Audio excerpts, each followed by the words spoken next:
depends on how good the grades are. So you must have signed.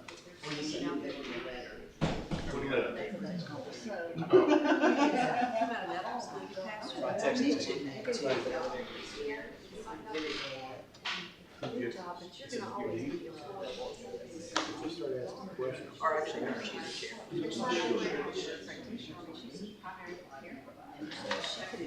She could, they can take care of, I know they can take care of you pretty much any time.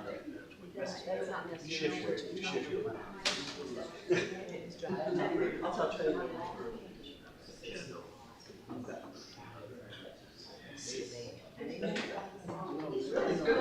I made a decent living. Do a lot of travel once I had kids. I was like, I don't want to be gone for a year. Cases and stuff.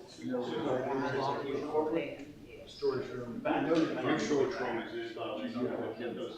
They do that as an national. But if you want to talk about it. And they just, it's.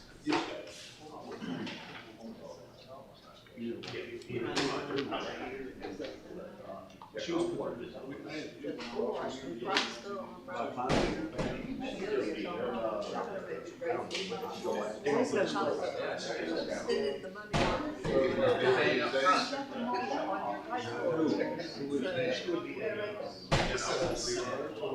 My son was very. Yes, you know, they is a universal program that in the English language works a Baseball, multitude basketball, and soccer over the course of 4 years. He played football all 4 years. And played football. Freshman year, and then he played basketball. His sophomore year, and then he played football and soccer. So he was always.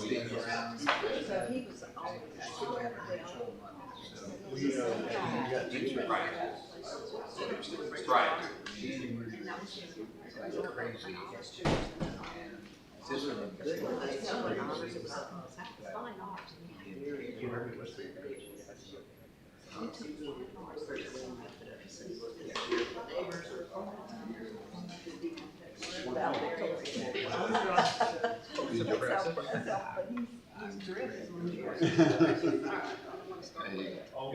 Have a safe travel.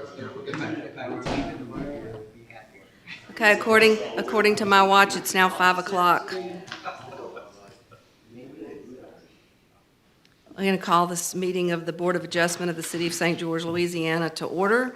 It's Monday, March 2nd, 2026, 5 o'clock p.m. First item on the agenda is the call to order and the Pledge of Allegiance, so please rise for the pledge.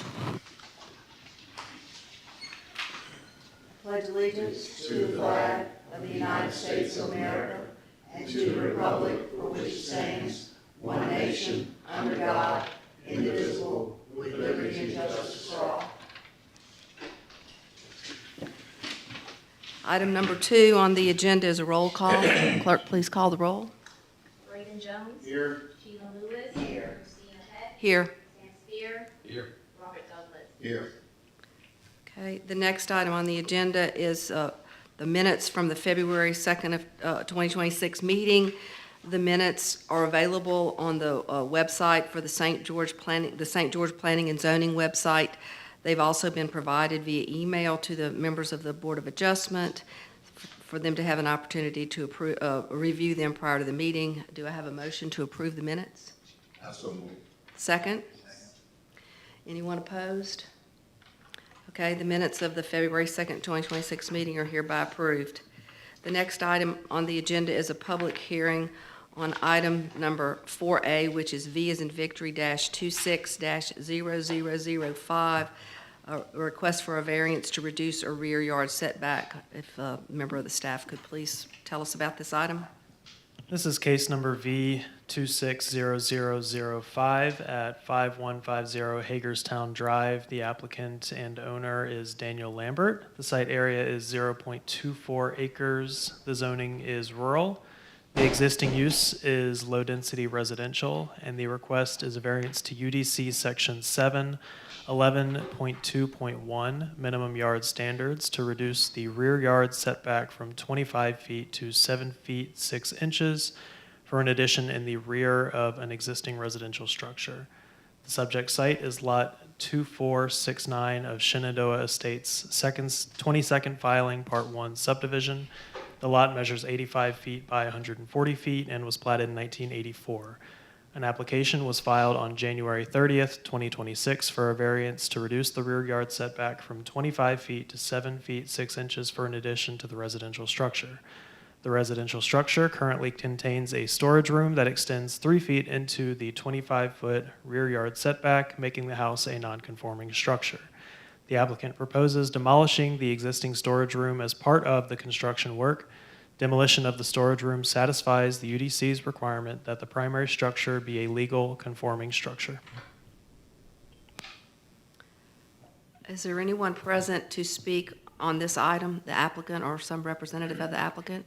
Okay, On the house, this is my designer. okay, could you step forward, please, and turn the microphone on and identify yourself, please, for the record?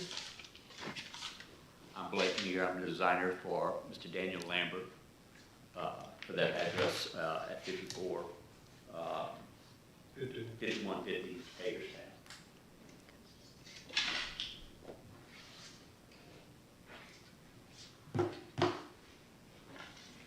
Can you tell the board, please, a little more about the reason for request and variance? Mr. Daniel's trying to expand. Look at those drawings. He's trying to expand the garage area. He has quite a collection of automobiles, and he's having trouble with parking and getting the vehicles protected and secured. The red box at the right side there, that's the existing storage room that's being removed. And then the addition will begin at that point and go back to, actually it's going to be a foot, 1 inch off of that servitude line, which is really the setback instead of the 7 foot, 6.5 inches is actually going to net 8 foot 7 inches off of the property line from the back. So it won't be, because there's also a servitude back there. We're staying a foot, 1 foot 1 inch off the servitude. I think I've submitted a revised plan to you guys on that. So it's going to be a little further off of that property line than what we had initially talked to them about, talked to the city about. And there's other properties in that area. I've come across probably 14 other properties in and around this property that have done similar additions and have no problems. The house is not going to be moving at all to the left or right homeowners at all. It's just this back setback that we're dealing with. I didn't see anything in what was attached to the agenda with regard to this item about the servitude that's at the rear, the one that you said you're going to be a foot and some inches off. What's the nature of that servitude? It's a utility servitude. It has, we know it has electrical, and we understand it has some drainage, I think, in there too.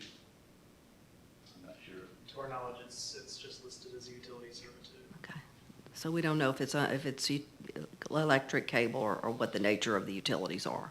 We believe it's electric. You believe it's electric? Okay. But we're not going to be into that servitude. We're off that servitude. We poured the exterior wall off 1 foot 1 inch, and we also reduced the overhang to where the overhang won't be going. There wouldn't be no approachment into the servitude at all. I guess my question is, since the application for the request of the variance is to make it 7 feet 6 inches, do we need to amend the request, or at least if we vote on the item, make it clear that it's not going to be reduced to 7 foot 6 inches, but rather it's going to be reduced to, I believe you said 8 foot 1 inch? 8 foot 7. 8 foot 7 inches. So that, whatever action we take would clearly not interfere with the servitude and whatever may be below ground there. So we'll keep that in mind if we have a motion later on. Does anybody have any questions of the applicant or his representative? Yeah, I've got a few questions.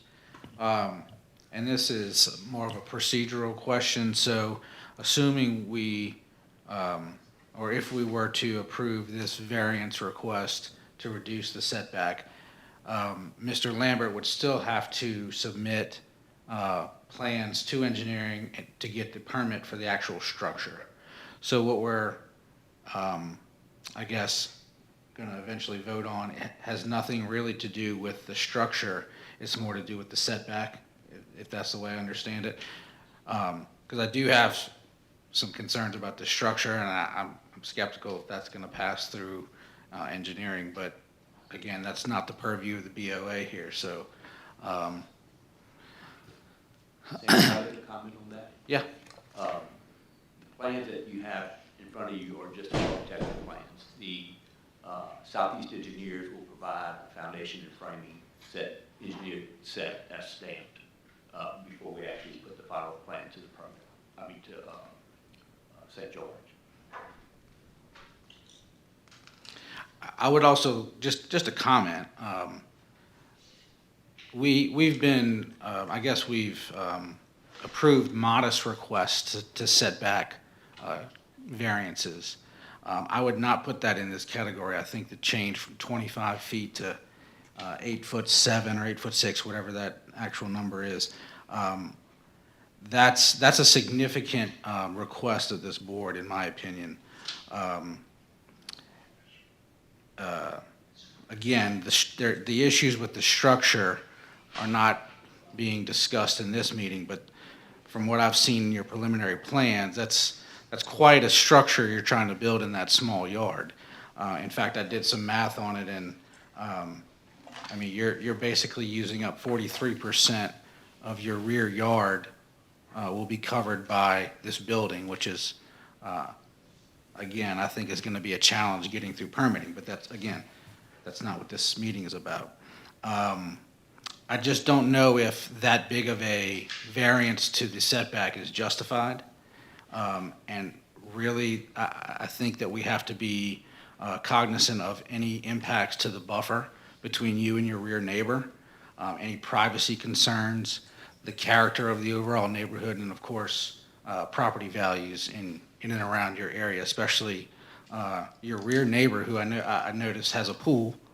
And if this were to be approved as is, there would be a giant building overlooking their pool, not too far away. Go ahead. My rear neighbor's here. Well, that's good. I was also going to ask you if you had sought out. I don't think you're legally required to do so, but it is good to know that you. Maybe he'll come and speak, but it is good to know that you've, I guess, reached out. Anyone else have any questions of the applicant or representative? Okay.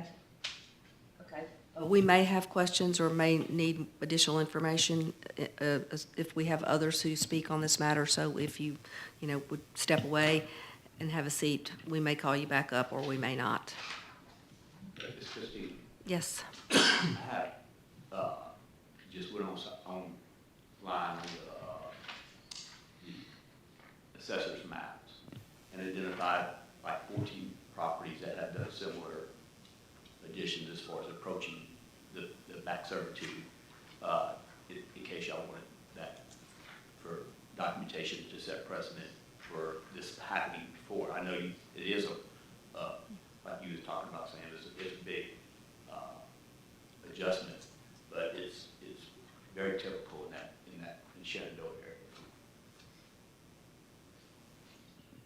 If you want to put that in the record, if you'd give it to the clerk, that'd be fine. We can attach it to the record. I have a letter from one of my neighbors on the side, driveway side. They're fine with it, and the other one gave me a verbal approval. Okay. If you want to give this to the clerk so it can be made a part of the record.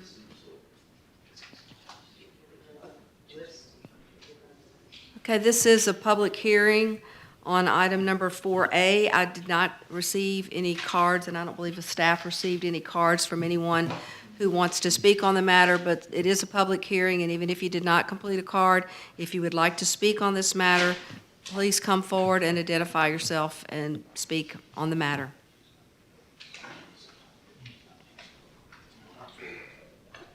I'm Stephen Hayes.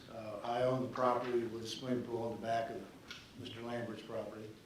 And we've talked it over, and I don't object to what he's proposing to do, and support Dan on this. Thank you. Is there anyone else here to speak on this matter?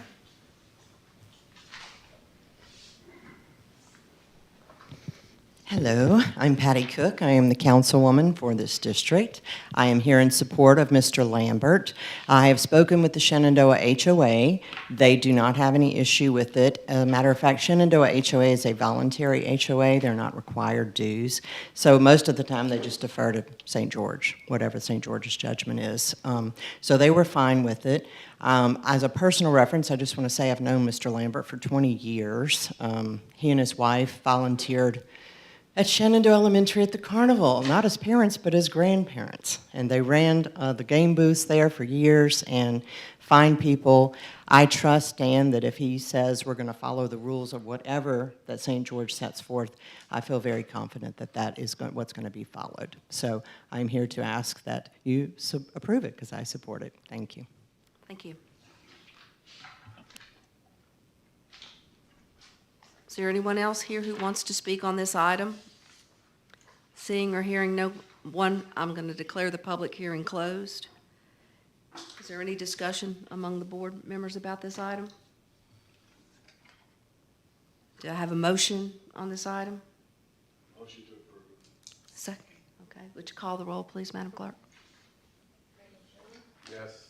Sheila Lewis, Yes. Sam Spear, Yes. Robert Douglas, Yes. Christina Peck. Yes. And so the motion passes. I would want to make sure for the record that the reduction is to the 8 feet 6 inches as opposed to the 7 foot 6 inches as far as the variance that's been approved. Is there any other business of the board? Okay. Anybody have any general comments? Any board members? Is there any member of the public that has any comments they would like to make? Okay. Do I have a motion to adjourn the meeting? Motion. Is there anyone opposed to adjourn the meeting? Okay, the meeting of the Board of Adjustment is hereby adjourned. The next Board of Adjustment meeting will be April 6, 2026 at 5 p.m. unless there's no business for the board, in which case there will be something posted on the website to that effect. Thank you. Good job. I really